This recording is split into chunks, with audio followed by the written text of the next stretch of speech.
Thanks everyone for joining us today. We have people starting to show up for this fantastic conversation about foundations as they relate to artists and arts organizations. My name is Dexter Wimberly. I'm a senior critic at New York Academy of Art. It is 2 p.m. on Wednesday, March 3rd, and I hope all is well in everyone's world. We're going to give it about a minute and a half from now before we get started so that we can give more people an opportunity to join. So, if there's a tea on the stove, you might want to turn that off now.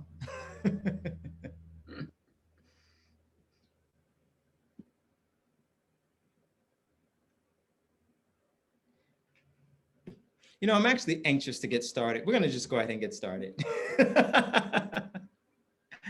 So, as I already mentioned, my name is Dexter Wimberly. I'm a senior critic at New York Academy of Art. I'm joined by three fantastic presenters today, and I'd like to start by introducing them. Gabriella Calandro is the Director of Grants and Curatorial Affairs at the New York Foundation for the Arts, also known as NYFA. She oversees the delivery of over $3.5 million in arts funding annually to artists across the U.S. through NYFA awards and grants programs. Throughout her career, Gabriella has worked in the nonprofit arts sector in Australia and New York City, holding positions in art funding management, curatorial, marketing, and museum audience development. Gabriella, thank you so much for joining us today. I'm going to ask that you unmute yourself. And just in the spirit of keeping things moving, maybe we can jump into your presentation and you can tell us all the fantastic things that you'd like us to know about NYFA. Fantastic. Thank you, Dexter. Hello, everyone who's joined us so far. Gabriella Calandro, thank you for that lovely introduction. Give me 2 moments while I share my screen with you all. So there's something to look at as we go through what is the New York Foundation for the Arts. So hopefully you can all see that now. So the New York Foundation for the Arts is a nonprofit. We are a 501c3 service organization and were founded in 1971 to help artists at critical stages of their creative lives.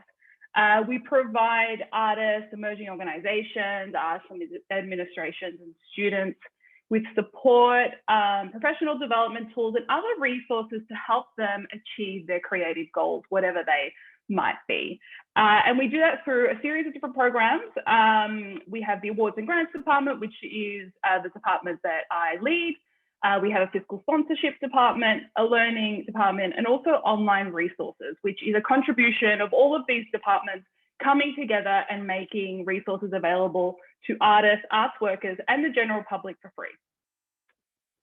So I thought it would be good to just cover the last fiscal year. So from July through to June of 2020, the numbers and the impact that we had across the country last year. So we helped serve more than 850,000 people from a range of different backgrounds through our services. We provided 3,600 plus individuals with professional development training. We distributed $3.9 million to artists and arts workers across the United States. So we are the New York Foundation for the Arts, but we have arts programs and funding that go across the country. And we have a very successful and a strong arts classifieds board, which has jobs and opportunities for artists that we get access and people access us from across the country, and we help to find people jobs, over 60,000 people, which is fantastic. So the awards and grants, I'm going to go through each of the departments, and then I know there will be question time, so I'm more than happy to jump back into this later once my fellow panelists have had a chance to talk about their wonderful organizations as well. So the awards and grants department, annually we deliver $3.5 million. It fluctuates from year to year a little bit, but it's around that sum to artists and arts workers across different disciplines across the country. Last year, in response to COVID-19, we also partnered with a range of different foundations to deliver more than $2 million of emergency grants to 1,000 artists and arts workers across the nation. So this was a wonderful effort. from not only the awards and grants team, but the whole organization really came together to deliver these grants at a time of need, and we still have a few more in the works coming up. The grants that you might be familiar with or may have heard of is the Niskanen Artist Fellowship. It is the longest grant that we've had. It was established in 1985, and it's in partnership with the New York State Council for the Arts. So that's a $7,000 unrestricted cash grant delivered directly to artists to do with as they wish. That application is open to New York State artists specifically. We have the NYFA Women's Fund for Media, Music and Theatre. This is an award established by the city, the Mayor's Office for Media and Entertainment, wanting to specifically support underrepresented female identifying people within the arts. So really looking at filmmakers, music producers and writers, and also theatre works from women and people identifying as female.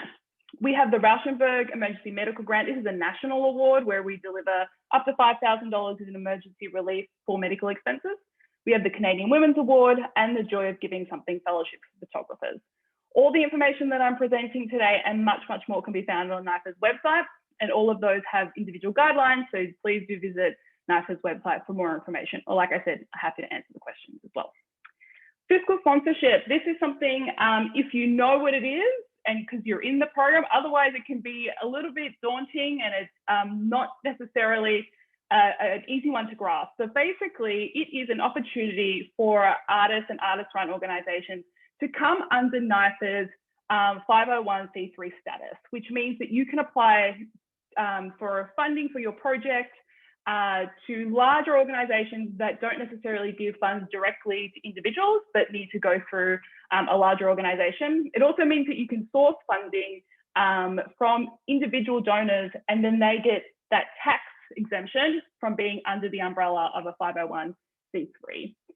This is a really robust program that we have at NYFA. It's one of the oldest in the country. We currently have over 300 active projects.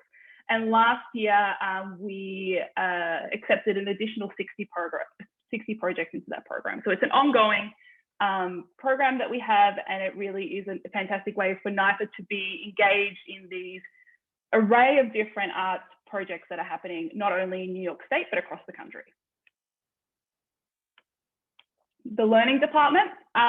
This is the arm of NYFA that really works in supporting individual artists to achieve and create their artistic goals.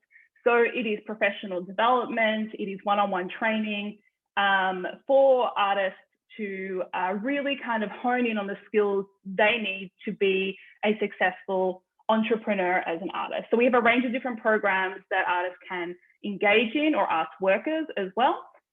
So they're all listed there, and much, much more information can be found on the website.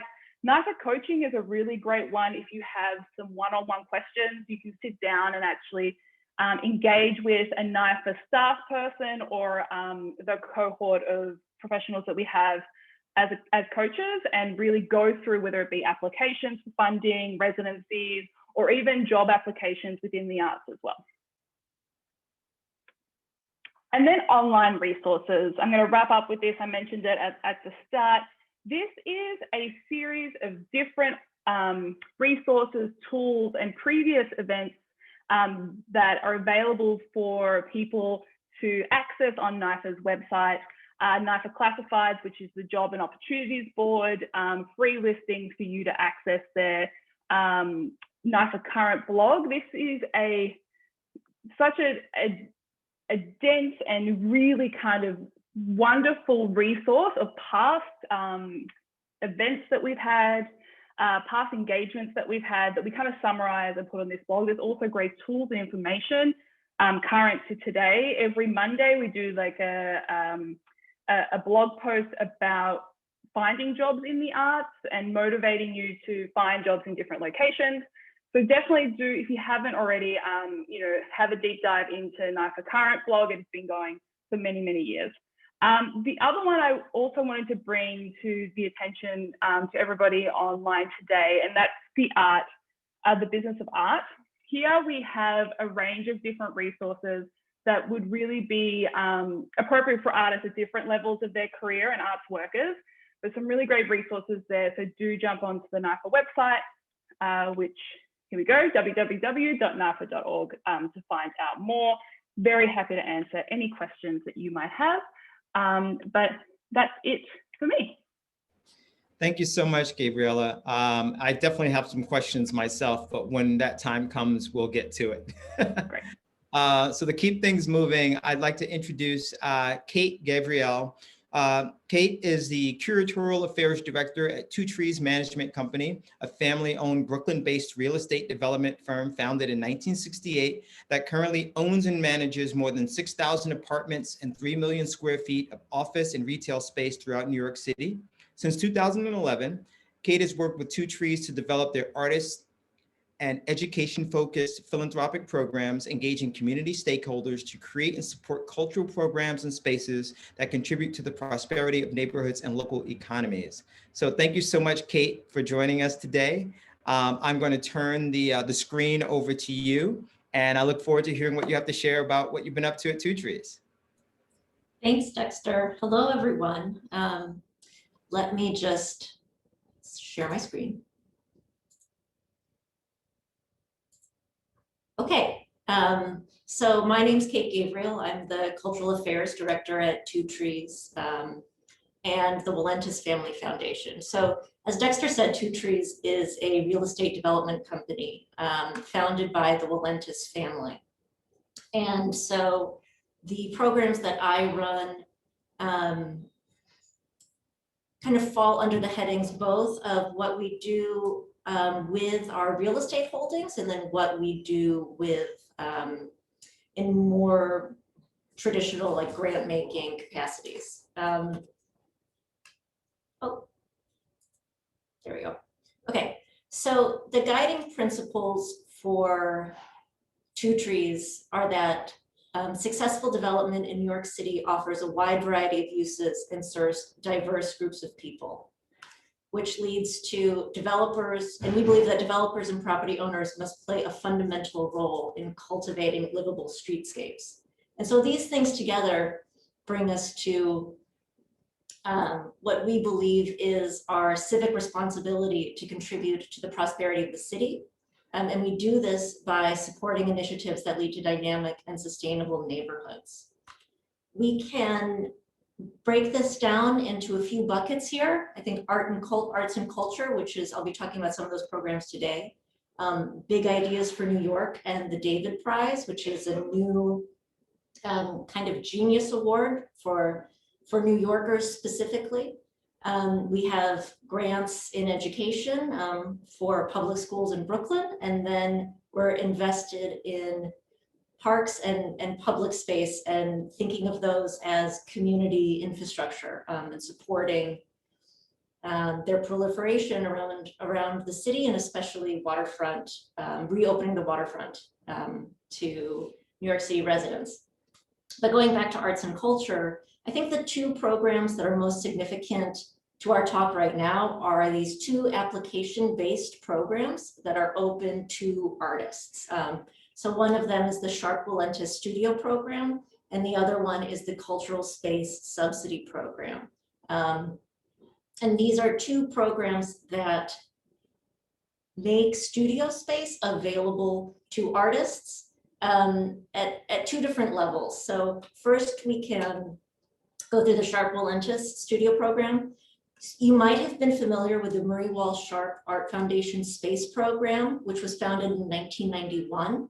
The Sharp Volenta Studio Program is the new face of that residency. So in 2014, the Volentas Family Foundation took over sponsorship of that program. And so now we, along with the Artist Advisory Committee, who helped found the program in 1991, manage and continue this residency, which awards rent-free private studio space to a group of artists each year. In the 30 years that the program has been running, we've had 450 artists move through the program. So this program, it's more of a traditional residency program for studio-based artists. It's a year long. 17 artists are accepted each year out of an applicant pool now of, I think this year we got 1,900 applicants. And this program is kind of we give you space and we get out of the way. So really the only program is we have an annual open studios. The idea here is to provide artists with space outside of the constraints of needing to pay for rent, knowing that that can allow them to, experiment for a year. Maybe they invest the money they would have been spending on their rent into their practice for a year. Maybe they're able to explore something that's larger than what they could if they were working, from home. And so that's hopefully the role that this program plays. A little bit about eligibility. It's for professional artists who are based in the US, 18 and over, not enrolled in school. And we ask that you spend 20 hours a week, at least in the studio. And again, it's a year-long program. So it's a pretty broad base of artists, I think, who are eligible to participate. And each year, one of the things we really strive for is diversity in media and where you are in your career, so that maybe an artist who's right out of an MFA program, or an artist who did not go get an MFA and has no intention of going through the MFA pipeline, I guess, will be there with an artist maybe who's in their 70s, right? And is at a much different point of their career. And so what can those two people learn from each other in an arts community? So this application period just closed February 15th. So if you're interested in this and you want to apply next year, our application period annually is January 1st through February 15th. Sign up for our mailing list. Okay. Our second program is the Cultural Space Subsidy Program. This program is something that I'm really proud of as a real estate as something that is supported by a real estate company. So we have set aside 50,000 square feet of space to be awarded at below market rents to artists and a few arts nonprofits that provide a social benefit to Dumbo and the broader art community in Brooklyn. Currently, we have 50 artists and arts organizations in the program. So what that means is about 50 artists each have 1,000 square foot studio that they are paying a below market rent for. So here's an example of a studio space. This program brings you into a landlord-tenant relationship with Two Trees, but provides, again, this more affordable rate of $12 a foot. What that means is if you're renting 1,000 square feet, it's $1,000 a month, right? Which is pretty low for New York City. The lease periods are up to 3 years. And the main criteria here for applicants is that you are a good neighbor. So it's for professional artists who are good neighbors and community members. It's a medium-term commitment, and that the leases have a 3-year period, and there is a financial commitment in that you become a tenant just at a lower rate. With this program, we strive to provide a resource to the greater arts community, which is a suite of affordable studio space, knowing that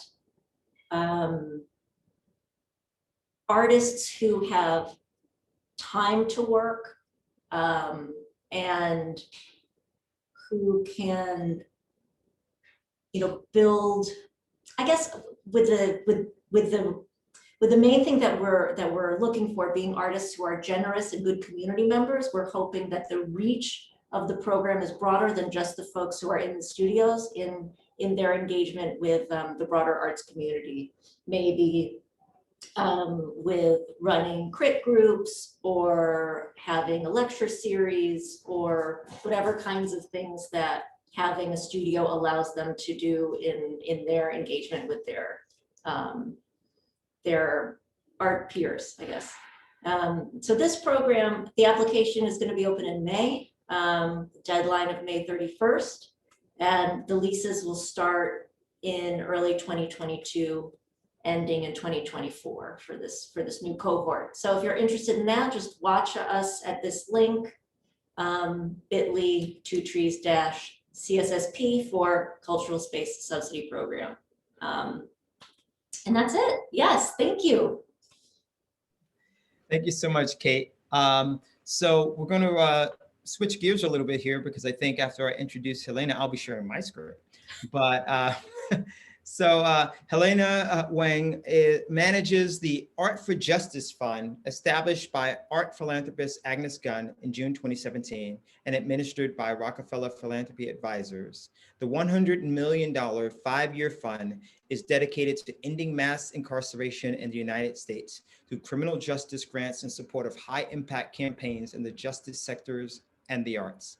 The Ford Foundation is responsible for the fund's grant-making strategy, which focuses on bail reform, sentencing reform, and reducing legal barriers to reentry for people coming home from prison. So Helena, thank you so much for joining us today. You've provided me with a link to a video that I'm going to play before we get to hear more about what you've been up to. So everyone, please stand by. Let's hope that my screen share doesn't fail me. Let's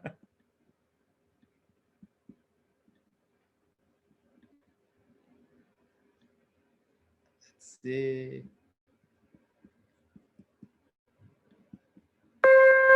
Can everyone hear?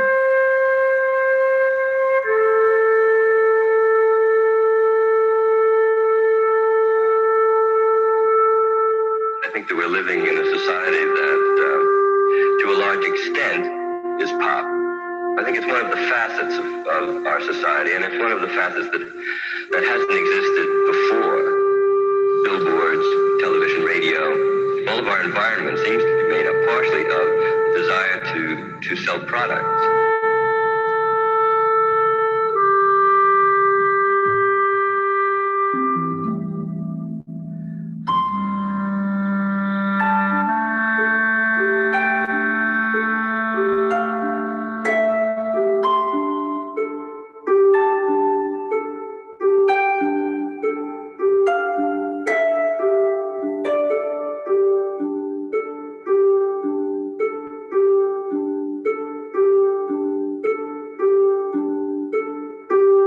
I thought I should do something about something that to me is so wrong about our system, and maybe this is something I could address.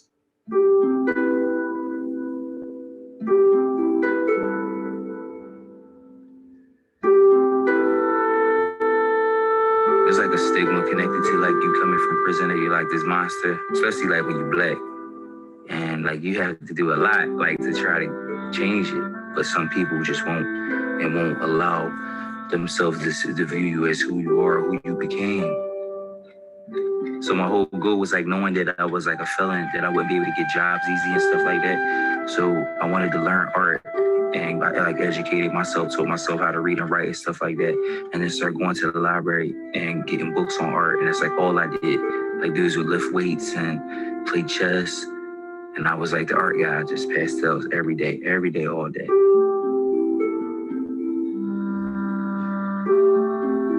I would make artwork in my cell and people would just like slowly kind of pop in and see what I'm working on. It really opened up conversations and like we formed connections in ways that I don't think would have happened without making artwork either.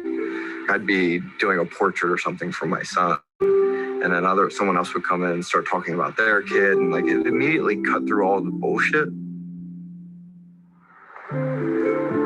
Me and Russell first met, we both came home around like the same exact time. You know, I came from the feds, he was coming from the state, but we got put on the same project. through this program at the Mural Arts here in Philadelphia. And, you know, we just really kind of hit it off. It's really funny how it go, all this racism in the world. And then it's like, I found a brother and like a white dude. It was just this common, like, goal. We was on the same kind of path. I was doing image transfers on prison bed sheets, using hair gel and a spoon, transferring them onto the sheets. The registration marks for the prints, you know, that magenta, cyan, halftones and like newspaper printing, were something that connected to me. The only reason that that image can exist is through like the structure of these dots.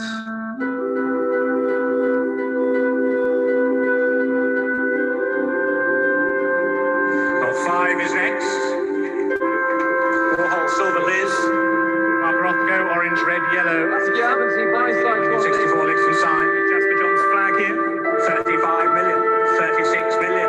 $36 million. 37 million. 38 million. And selling at $165 million.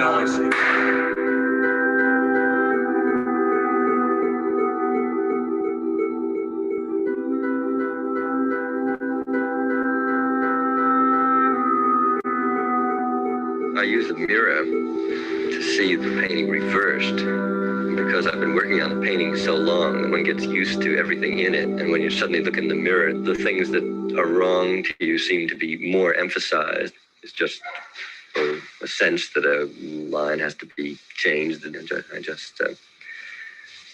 I just change it.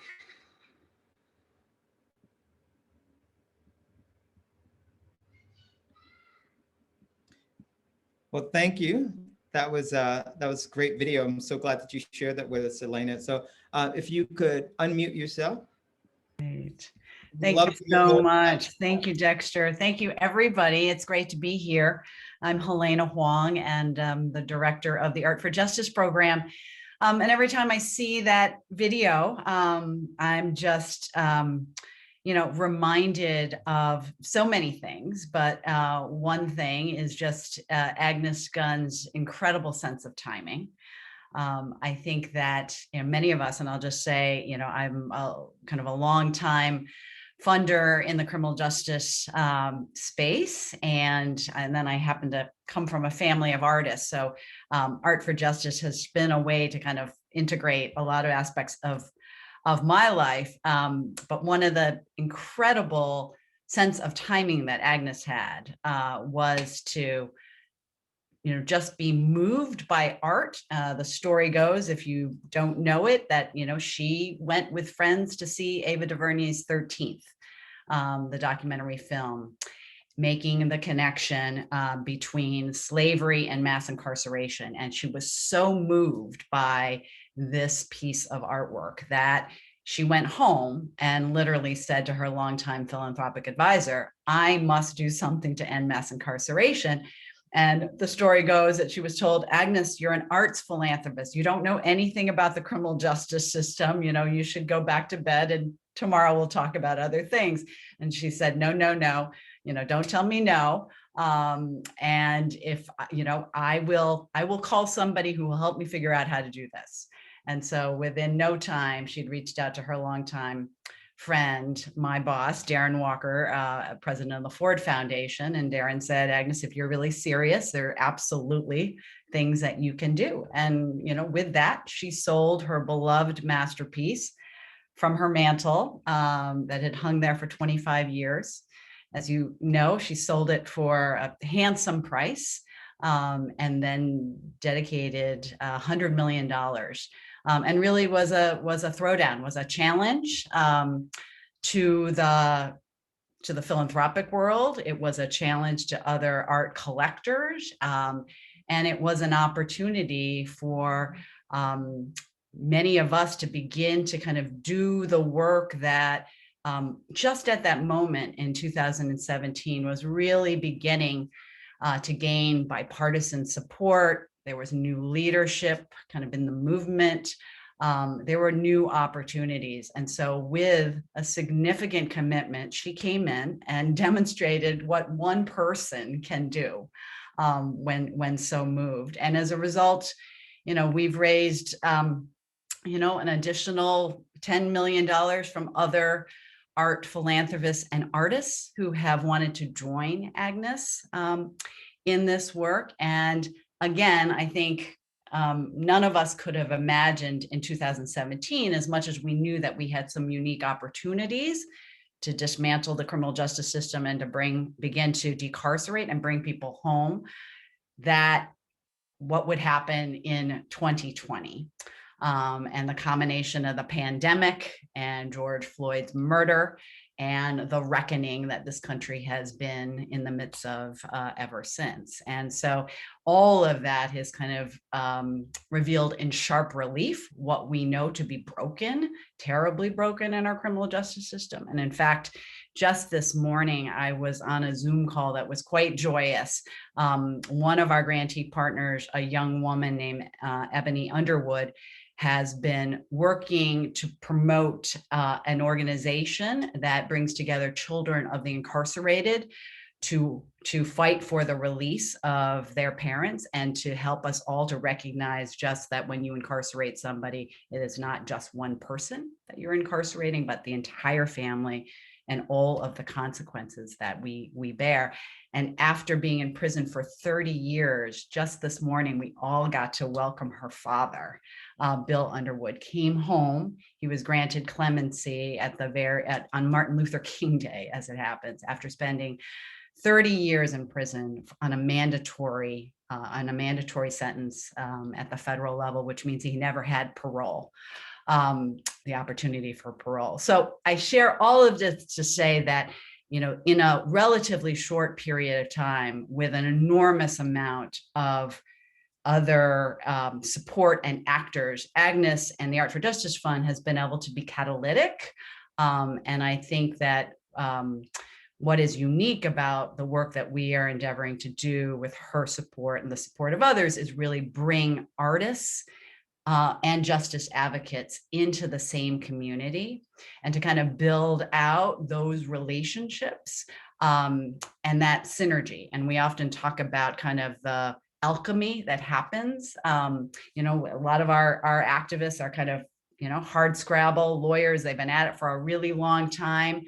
They know how to do certain things. And when it comes to kind of the imagination and the kind of creativity that artists, as you well know, bring into their work, whether it's around storytelling and animating the humanity of people who we have now, at 2.2 million people behind bars, telling that story, but also, I think, increasingly shining a spotlight and talking and imagining what a world looks like when we're not only every social problem that we have, thinking that the only remedy is to put somebody in a cage. And I think that we're at this very interesting moment in 2021 now with a new administration and the kind of community that we've endeavored to build. It's about 250 now artists, justice advocates, organizations that are all coming together with a very specific purpose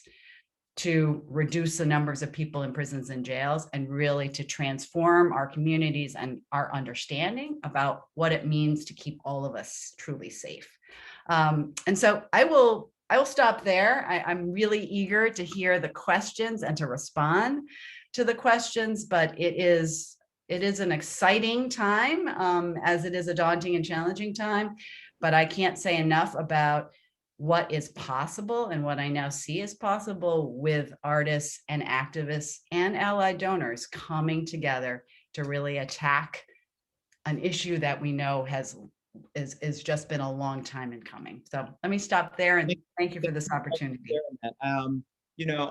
There are a lot of things that come to mind just hearing the three of you talk about your organizations and the work that you're doing.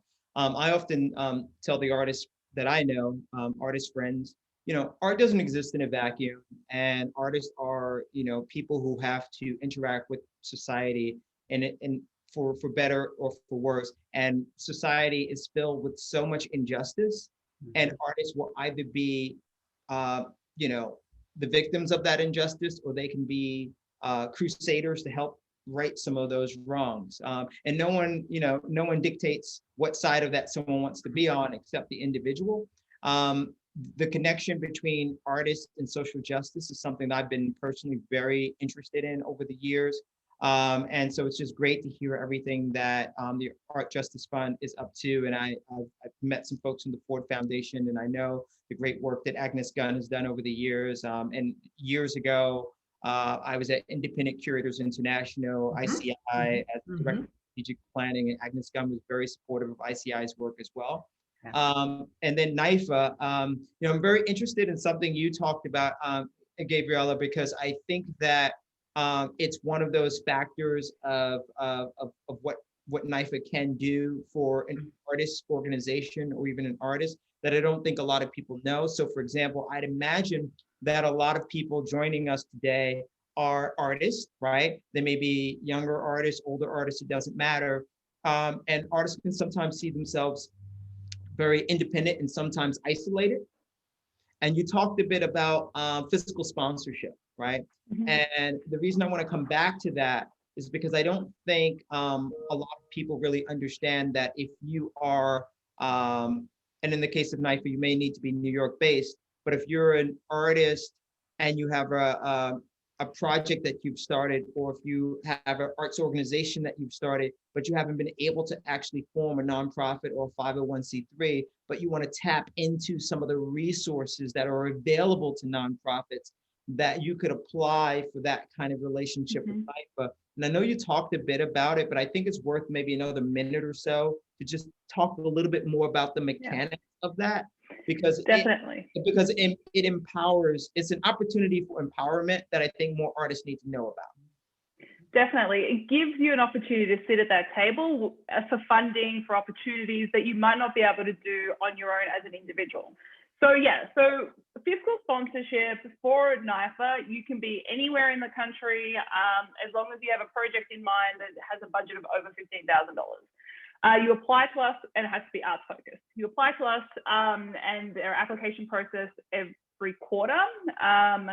And all this information is on the website in regards to guidelines. But what fiscal sponsorship is that if you apply and you are accepted into the program, you can then go to NISCA, for instance, and apply for their arts funding, where they're only going to give funds directly to an organization that is incorporated or has a 501(c)(3), because they are about directing funds to an organization. They don't give funds directly to individuals.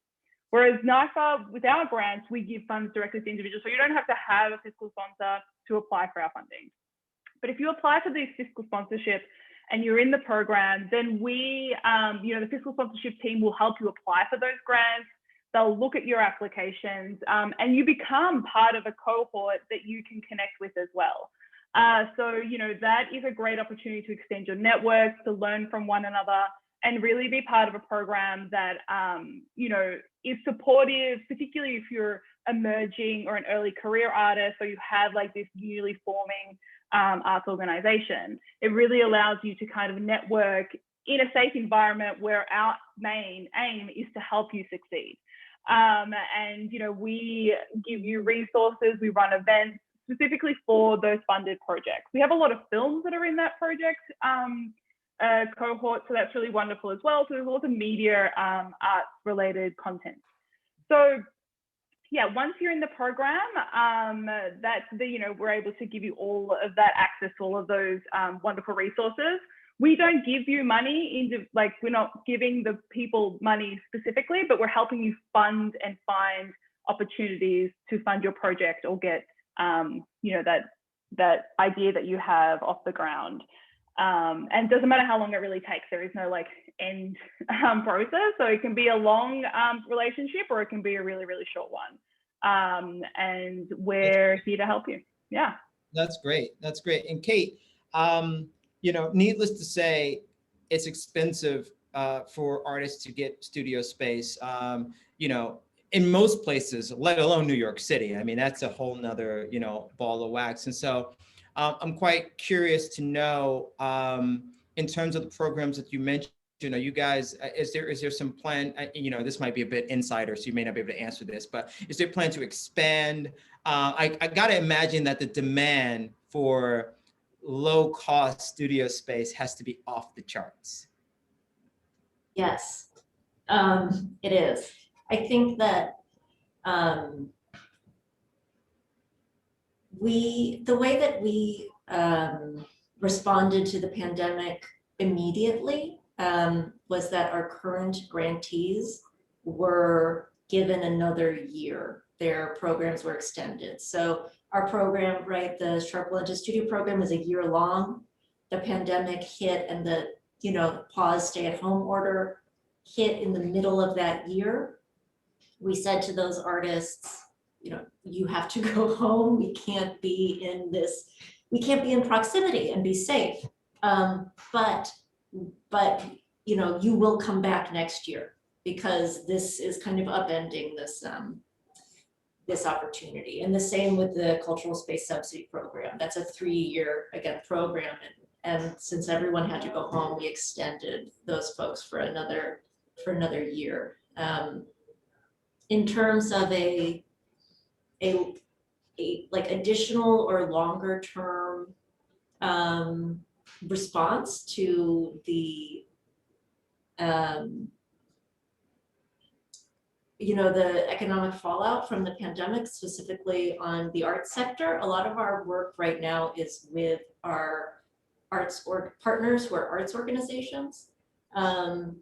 We really believe that they have a broader reach than we do in their support of arts communities, and really that if some of these organizations struggle, then their entire constituency struggles. So right now we're kind of focusing on our partners who are arts organizations. Well, thanks for that. And something you mentioned that kind of ties this all together. I mean, I see a direct connection between the work that all three of you are doing, even though it's quite different work. And Helena, what you mentioned about this idea that when someone gets incarcerated, it's not just the person, it's the entire family, right? And then you mentioned, Kate, that if an organization is struggling, then all of its constituents are struggling, right? And there's a need for people to sort of understand that. But Helena, one question I have is, so if I'm not an artist, but if I were an individual artist and my practice was really rooted in social justice, and I was just, you know, really wanted to get into that fight, right? Like get into that fight to end mass incarceration and partner with the Art the Justice Fund or Ford Foundation of some of these organizations. What would be your advice? Like, how does an artist who's interested in these issues, how do they get engaged?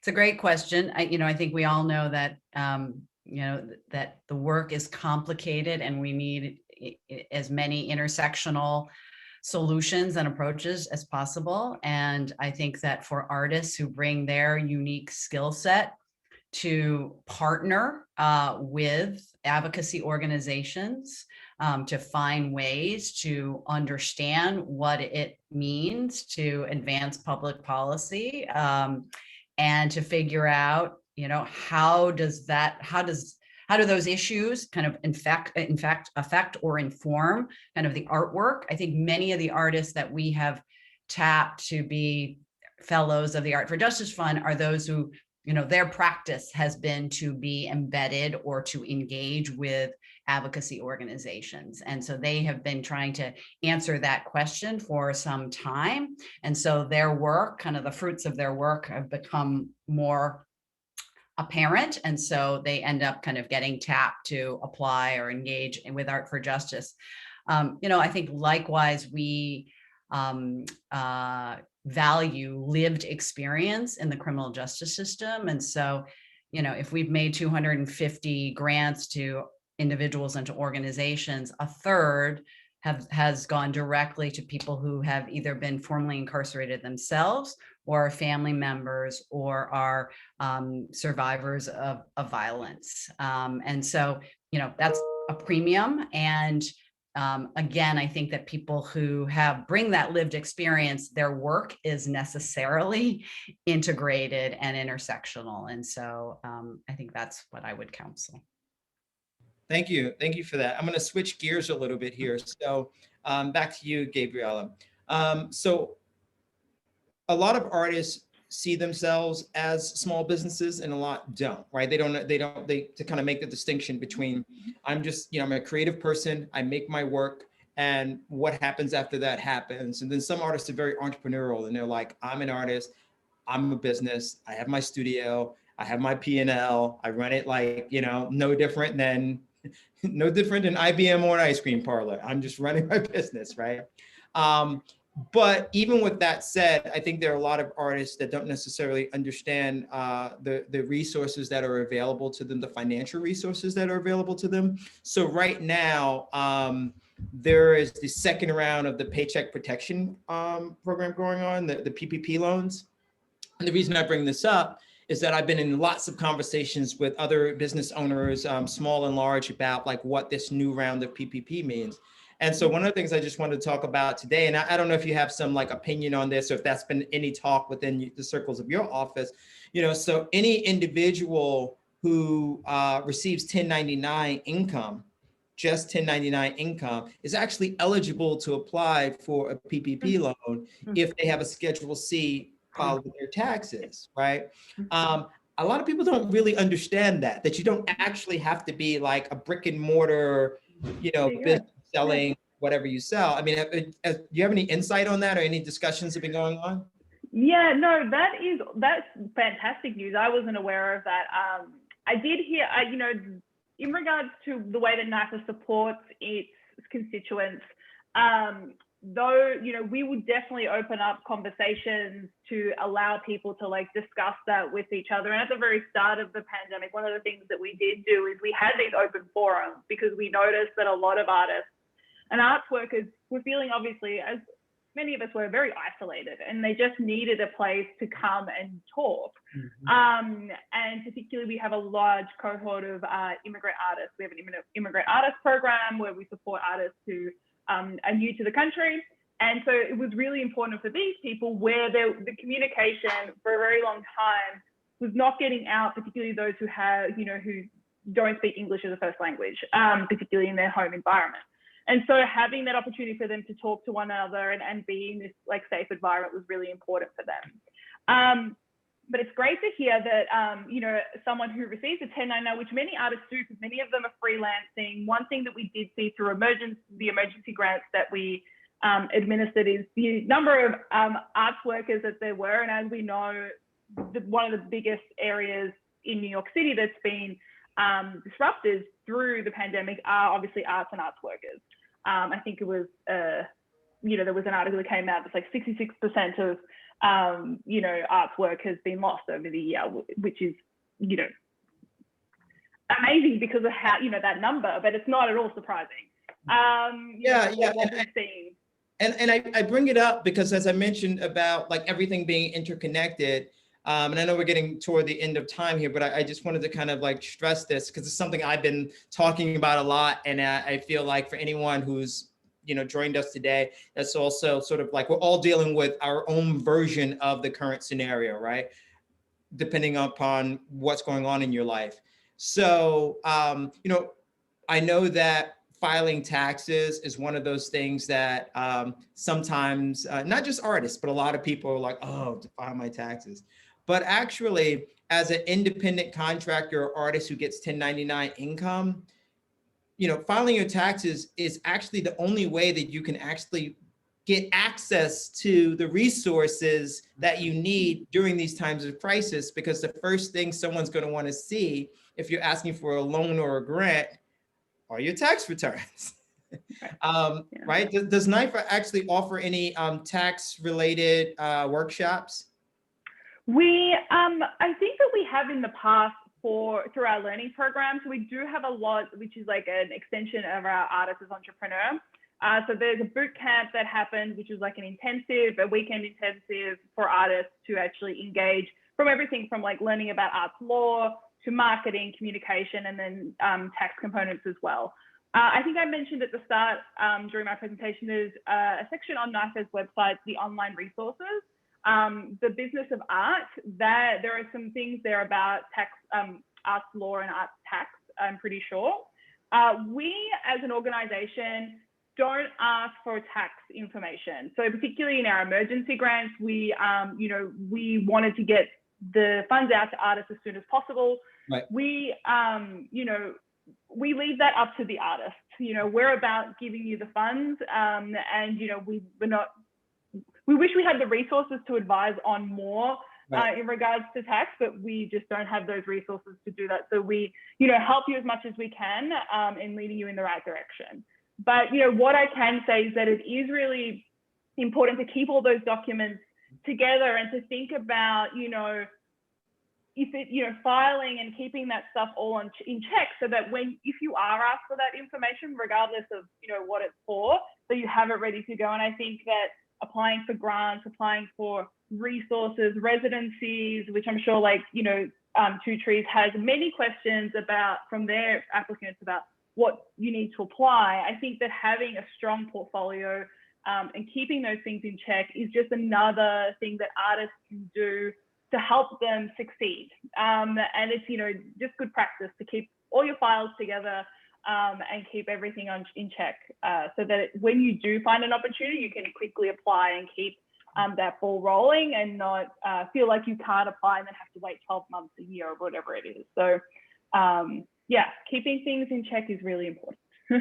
Thank you, Gabriella. And Kate, if someone was going to apply for one of the below market rate spaces, is it based upon just a standard sort of like they just submit a lease and it's like the normal way a lease happens, where you run their credit, you look at this, you look at that? Or is it based upon their body of work? Is it based upon their history? What are some of the criteria?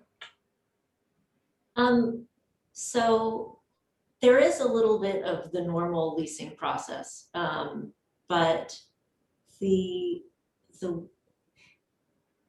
eligibility criteria is both based on your body of work, but also your in community engagement. And we recognize that there isn't one art world. And so the way that you are generous within your community might, manifest in many different ways. And so when we, the primary question set is both like demonstrate you have a professional art practice, as opposed to this is a hobby, but my real job is this other thing.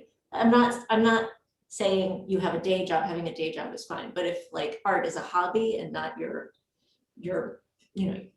thing, our program isn't for you. But so it's like demonstrate that you're a professional artist, and then show us how you engage with your neighbors and your community, and then tell us about what this space at this time would do for you, and particularly at this price point.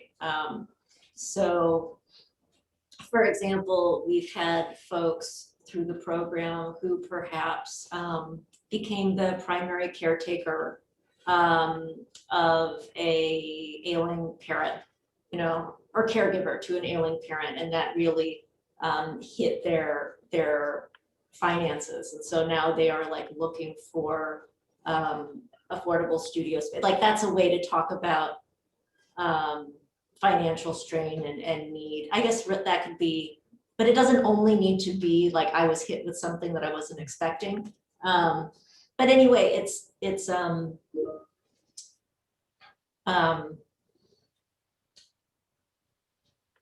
the application is pretty open-ended in that we ask you to lead us through your experience in your relationships, and tell us more about you than what we could tell just looking at your slides, for example.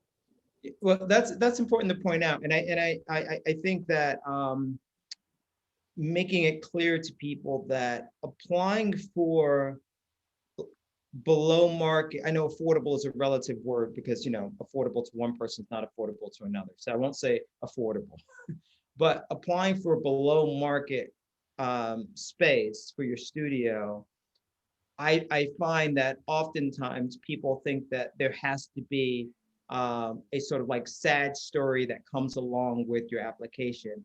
And I often remind people, no, you can have like a really great idea. It could actually be something wonderful that you want to do, or wonderful that you've been doing, that this space will allow you to do more of. Doesn't just have to be this terrible thing has happened in my life. And the reason I bring that up is I often think that many of the artists that I know don't realize that they deserve just as much as anyone else. And you don't have to have gone through, I mean, we're all going to go through problems in life, but you don't have to have gone through something really, really terrible to go after an opportunity, right? That sometimes it's just part of what you need in order to flourish as an artist. And that opportunity allows you to get the wings that you want. Oh, great. You put some of those things in the chat. That's awesome. And so we're down to the final few minutes here, and I've thrown out a lot of the questions that I had and some others had as well. And so I guess I'll end with something that's a bit more upbeat. So we're 1 year anniversary of this pandemic. A year ago today, I just arrived in Japan with my family, expecting to be there for 4 weeks. And because of the pandemic, we were there for 3 months, sorry. Oh, So I woke up this morning and yesterday as well, thinking about that and like how crazy it is. A year later, you know, we're still in this thing. But needless to say, I'm a lot more optimistic today than I was a year ago today. What are some of the things you guys are excited about that you're looking forward to? We got a couple more minutes here, so I would love to just hear some good news. Like, what are you working on that you're feeling really good about? Ooh. Maybe something. No, I think I do feel a little bit more optimistic. If anything, I think we're all a lot more comfortable in the situation, as in, you know, we feel like even just being on this Zoom call this time last year would have been such a foreign event.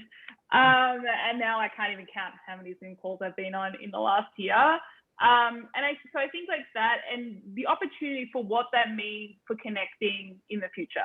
So for, you know, NYFA, we're already bringing things online, but now it's opened up our audience to not only the people that can get to us physically, but, you know, knowing that we can set up once we get back into the office and we're doing our in-person events, that we can also do something on Zoom. Like we can set up, a screen and be broadcasting that to people who can't get to us. So I think if anything, it's given us the opportunity to think outside of the box with technology that was already there, but, you know, engage with communities that we wanted to engage with.